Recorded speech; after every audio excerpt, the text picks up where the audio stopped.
नमस्कार मंडळी, श्री स्वामी समर्थ। येत्या 2 नोव्हेंबरला म्हणजेच रविवारी येत आहे कार्तिकी एकादशी, जिचं दुसरं नाव आहे देव उठणी एकादशी। आषाढी एकादशीच्या दिवशी भगवान विष्णू योग निद्रेत जातात आणि तब्बल 4 महिन्यानंतर कार्तिकी एकादशीच्या दिवशी ते योग निद्रेतनं जागे होतात। आपल्या धर्मात या दिवसाला अत्यंत पवित्र आणि शुभ मानलं जातं, कारण धार्मिक दृष्टीने ही एकादशी वर्षातली सर्वात मोठी आणि प्रभावी एकादशी मानली जाते। या दिवशी केलेले उपाय, सेवा आणि प्रार्थना अत्यंत फलदायी ठरतात, कारण या दिवसांचं आध्यात्मिक महत्त्व खूपच मोठं आहे। या दिवशी मी तुम्हाला सांगणार आहे एक सोपा पण अतिशय शक्तिशाली उपाय, ज्यासाठी तुम्हाला फक्त एक विशिष्ट वस्तू तुळशीजवळ ठेवायची आहे।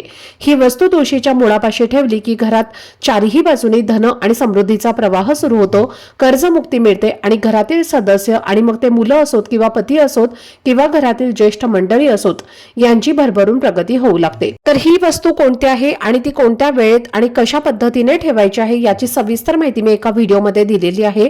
तो व्हिडिओ पाहण्यासाठी या व्हिडिओच्या खाली असणाऱ्या छोट्याशा त्रिकोणावरती क्लिक करा, म्हणजे संपूर्ण माहिती तुमच्यापर्यंत पोहोचेल। धन्यवाद। श्री स्वामी समर्थ।